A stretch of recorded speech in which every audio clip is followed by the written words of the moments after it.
નમસ્કાર દર્શક મિત્રો, સ્વાગત છે તમારું ગુજરાત માહિતી યુટ્યુબ ચેનલમાં। આજના તાજા અને મહત્વના આપ સૌનો ઉપયોગી એવા 20 મોટા સમાચાર વિશે વિડીયોમાં આગળ વાત કરીશું, તો છેલ્લે સુધી જોતા રહેજો। આજના સૌથી પહેલા સમાચાર વિશે વાત કરીએ તો મગફળીનું ટેકાના ભાવે વેચાણ કરવા માંગતા ખેડૂતો માટે મોટા સમાચાર સામે આવ્યા છે। કૃષિ વિભાગના અધિક મુખ્ય સચિવનો રાજ્યના ખેડૂત જોગ સંદેશ જાહેર કરવામાં આવ્યો છે, જેમાં ટેકાના ભાવે મગફળી ખરીદવા સેટેલાઇટ ઇમેજથી વેરિફિકેશન અને ડિજિટલ ક્રોપ સર્વે સરકાર દ્વારા હાલ શરૂ કરવામાં આવેલો છે। જોકે આ વેરિફિકેશનમાં વાવેતર ન જોવા મળતા રાજ્યના 10% જેટલા ખેડૂતોને એસએમએસથી જાણ કરવામાં આવી રહી છે। એસએમએસ મળ્યો હોય તેવા ખેડૂતોએ ગ્રામ સેવકને રજૂઆત કરીને પાક અને સર્વે નંબરનું વેરિફિકેશન કરાવી લેવું। જોકે જે ખેડૂતોએ મગફળીને ટેકાના ભાવે વેચવા માટે નોંધણી કરાવી છે તેઓના ખેતરનો સર્વે નંબરનું અને ખેતરનું સેટેલાઇટ આધારિત મગફળી વાવી છે કે કેમ તેનું વેરિફિકેશન હાલ ચાલી રહ્યું છે। ગુજરાતમાંથી દક્ષિણ પશ્ચિમ ચોમાસાની વિદાય શરૂ થઈ ગઈ। ગુજરાત અને રાજસ્થાનમાંથી દક્ષિણ પશ્ચિમ ચોમાસાની વિદાય થઈ ગઈ છે।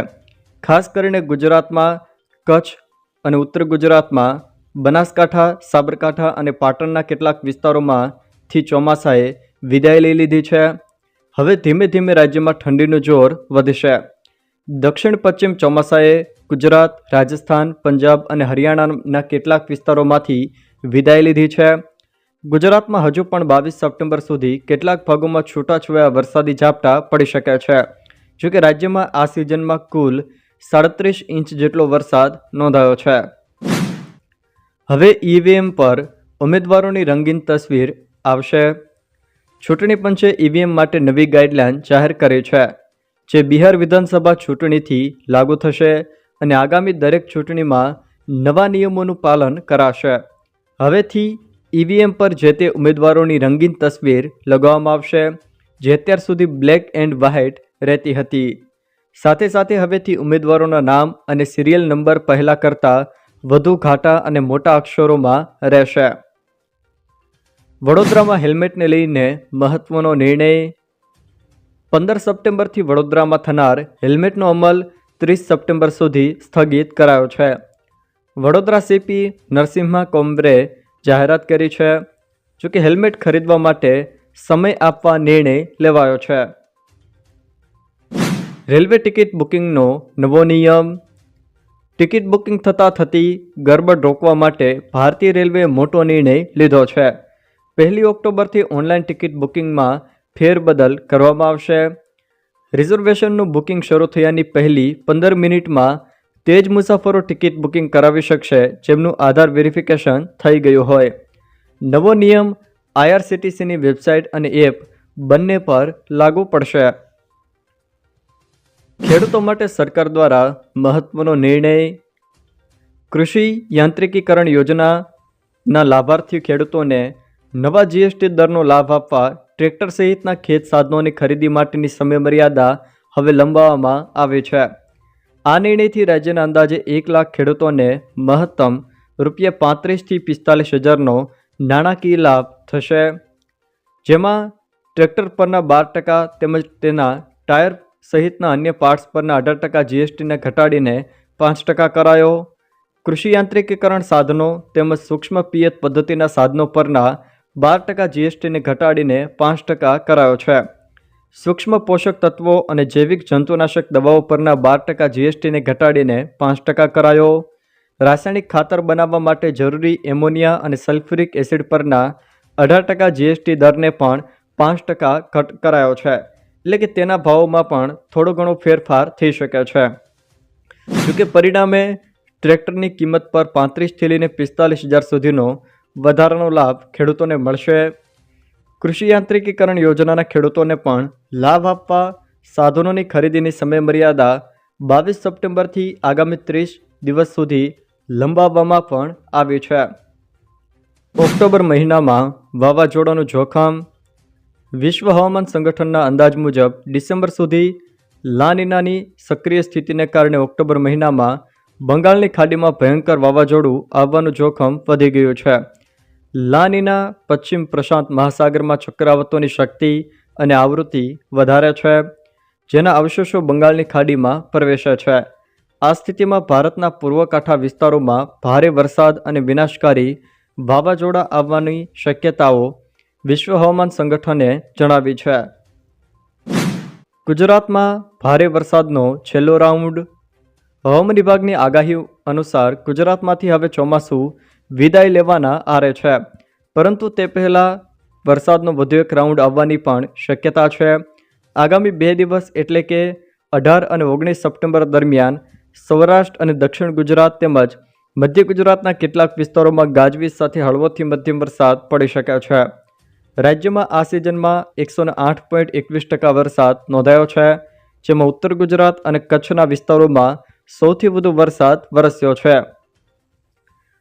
નવરાત્રિ પહેલા સોનાનો ભાવ ઓલ ટાઈમ હાઈ પહોંચ્યો. સરાફા બજારમાં સોનાના ભાવમાં જોરદાર ઉછાળો આવ્યો છે. સોનું પ્રતિ 10 ગ્રામ ₹1800 વધીને ₹1,15,100ની નવો હાઈ બનાવ્યો છે. માર્કેટ બંધ થતાં 1,13,300ની આસપાસ સોનાનો ભાવ ટ્રેડ થયો હતો. અમદાવાદ, સુરત, રાજકોટ અને વડોદરામાં 22 કેરેટ સોનાનો ભાવ ₹1,02,660 છે. 24 કેરેટ સોનાનો ભાવ પ્રતિ 10 ગ્રામ ₹1,11,990 પર પહોંચી ગયો છે. જોકે ચાંદીનો ભાવ ₹1,34,100 સુધી ટ્રેડ કરી રહ્યો હતો. 18 સપ્ટેમ્બરે ગુજરાત આવશે રાહુલ ગાંધી. કોંગ્રેસના નેતા રાહુલ ગાંધી 18 સપ્ટેમ્બરે ગુજરાતની મુલાકાત લેશે. તેઓ જૂનાગઢમાં પ્રેરણાધામ ભવનાથ તળેટી ખાતે યોજાનારી પ્રશિક્ષણ શિબિરમાં હાજરી આપશે. રાહુલ ગાંધી સાથે કોંગ્રેસના મહાસચિવ કેસી વેણુગોપાલ અને અન્ય વરિષ્ઠ નેતાઓ પણ ઉપસ્થિત રહેશે. આ મુલાકાત આગામી વિધાનસભા ચૂંટણીને ધ્યાનમાં રાખીને ગુજરાતમાં કોંગ્રેસ સંગઠનને મજબૂત બનાવવાના હેતુસર યોજાઈ રહી છે. નવરાત્રિને લઈને મહત્વનો નિર્ણય. રાત્રે 2 વાગ્યા સુધી એસજી હાઈવે પર પ્રતિબંધ. અમદાવાદ શહેરના એસજી હાઈવે પર નવરાત્રિ દરમિયાન રાત્રિના 2 વાગ્યા સુધી ભારે વાહનો માટે પ્રતિબંધ રહેશે. એસજી હાઈવે પર 3 ક્લબ, 10થી વધુ પાર્ટી પ્લોટ અને ઘણા ફાર્મ હાઉસમાં ગરબાનું આયોજન કરવામાં આવે છે, જે કારણે આ રોડ પર લાખોની ભીડ અવરજવર કરે છે. જેથી એસજી હાઈવે પર ટ્રાફિક નિયંત્રણ કરવા માટે 2 ડીસીપી, 2 એસપી, 7 પીએસઆઈ અને 500 પોલીસ કોન્સ્ટેબલ ફરજ બજાવશે. પશુપાલકો માટે સરકારી વોટ્સએપ ચેનલ શરૂ. ડિપાર્ટમેન્ટ ઓફ એનિમલ હસબન્ડરી પશુપાલકો માટે સરકારી વોટ્સએપ ચેનલ શરૂ કરી છે. જોકે આ પશુપાલન ખાતું ગુજરાત રાજ્યની ઓફિશિયલ ચેનલ છે, જેમાં પશુ આરોગ્ય અને પશુ કલ્યાણને પ્રોત્સાહન આપતી યોજનાઓ અને જાગૃતિ વિશે માહિતી પશુપાલકોને આપવામાં આવશે. સરકાર સીધા જ પશુપાલકો સાથે જોડાશે. નવી સરકારી યોજનાઓ અને તેના લાભોની માહિતી, જાગૃતિ કાર્યક્રમો વિશે માહિતી મળી શકશે. નવીન પદ્ધતિઓ અંગે અને પરંપરાગત પશુ ચિકિત્સા દવાઓ તથા પશુ રોગોની માહિતી અને તે અંગેના વિડીયો પણ તેમાં મૂકવામાં આવશે. જોકે અહીંયા QR કોડ આપેલો છે, તે વોટ્સએપ દ્વારા તમે QR કોડ સ્કેન કરીને પણ વોટ્સએપ ચેનલમાં જોડાઈ શકો છો, અથવા તો લિંક દ્વારા પણ જોડાઈ શકો છો. જનધન યોજનાના 14 કરોડ ખાતા નિષ્ક્રિય. પ્રધાનમંત્રી જનધન યોજનાએ 10 વર્ષ પૂર્ણ કર્યા છે. યોજના હેઠળ ઝીરો બેલેન્સ સાથે ખોલવામાં આવેલા 56 કરોડ ખાતાઓમાંથી લગભગ 1/4 એટલે કે 14 કરોડ ખાતા નિષ્ક્રિય થઈ ગયા છે. જોકે ગરીબ રાજ્યોમાં આ યોજના ફાયદાકારક સાબિત થઈ રહી છે. યુપી, બિહાર, બંગાળ, મધ્યપ્રદેશ, રાજસ્થાન સહિત 12 મોટા રાજ્યોમાં દરેક ખાતામાં જમા થતી સરેરાશ રકમ ₹5,000થી ઓછી છે. 5 વર્ષ સુધીના તમામ ઈ-મેમો માફ. ઉત્તર પ્રદેશ સરકાર દ્વારા રાજ્યમાં 2017થી 2021 સુધીના નોન ટેક્સ ઈ-મેમોને દિવાળી પહેલાં માફ કરવાની જાહેરાત કરવામાં આવી છે. આ મેમો ડિસ્પોઝડ, એબેટેડ અને ક્લોઝડ ટાઈમ બાર છે. આ સાથે મેમોને લગતી ફિટનેસ પરમિટ, વાહન ટ્રાન્સફર અને HSRP અવરોધો પણ દૂર થશે. પરંતુ ટેક્સ સંબંધિત મેમો પર આ રાહત લાગુ નહીં પડે.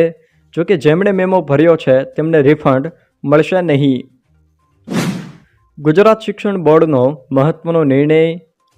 ગુજરાત માધ્યમિક અને ઉચ્ચતર માધ્યમિક શિક્ષણ બોર્ડે વિદ્યાર્થીઓ માટે મહત્વની સુવિધા શરૂ કરી છે. હવે માર્કશીટ અને પ્રમાણપત્રમાં નામ, અટક, જન્મ તારીખ સહિતના સુધારા તેમજ વેરિફિકેશનની પ્રક્રિયા સંપૂર્ણપણે ઓનલાઈન થશે. ફી ભરવા માટે બેંકમાં જવાની જરૂર નહીં રહે. QR code, UPI, net banking, debit અને ક્રેડિટ કાર્ડ દ્વારા ચૂકવણી શક્ય બનશે.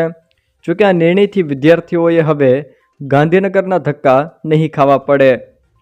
મેડિકલ, પોલીસ કે ફાયર, હવે ઇમરજન્સી મદદ માટે ડાયલ કરો એક જ નંબર 112. ગુજરાતમાં મેડિકલ, પોલીસ અને ફાયર તેમજ અન્ય ઇમરજન્સી સ્થિતિમાં મદદ માટે અલગ અલગ નંબર ડાયલ કરવામાંથી મુક્તિ મળશે. 31 ઓગસ્ટે જનરક્ષક હેઠળ 112 ડાયલ સર્વિસ સેવા શરૂ કરવામાં આવી છે અને તમામ પ્રકારની ઇમરજન્સી સેવા માટે 112 નંબર ડાયલ કરવાનો રહેશે. આ માટે અમદાવાદમાં અત્યાધુનિક કોલ સેન્ટર શરૂ કરાયું છે, જેમાં 150 જેટલા પોલીસ કર્મચારીઓને જવાબદારી પણ સોંપવામાં આવી છે. સાથે સાથે કેન્દ્રીય ગૃહમંત્રીએ 500 જેટલી 112 જનરક્ષક વાનનું લોકાર્પણ પણ કર્યું હતું. જોકે હવે દરેક ઇમરજન્સી સેવાઓ માટે એક જ હેલ્પલાઇન નંબર 112 નંબર ડાયલ કરીને તમે ઇમરજન્સી સેવામાં મદદ મેળવી શકશો. જોકે અત્યાર સુધી પોલીસ માટે 100 number, ambulance 108 number, fire 101 number, મહિલા હેલ્પલાઇન 181, ચાઇલ્ડ હેલ્પલાઇન 1098 અને ડિઝાસ્ટર હેલ્પલાઇન 1070 અથવા તો 1077 જેવી સેવાઓ માટે હવે માત્ર 112 નંબર જ ડાયલ કરવાનો રહેશે.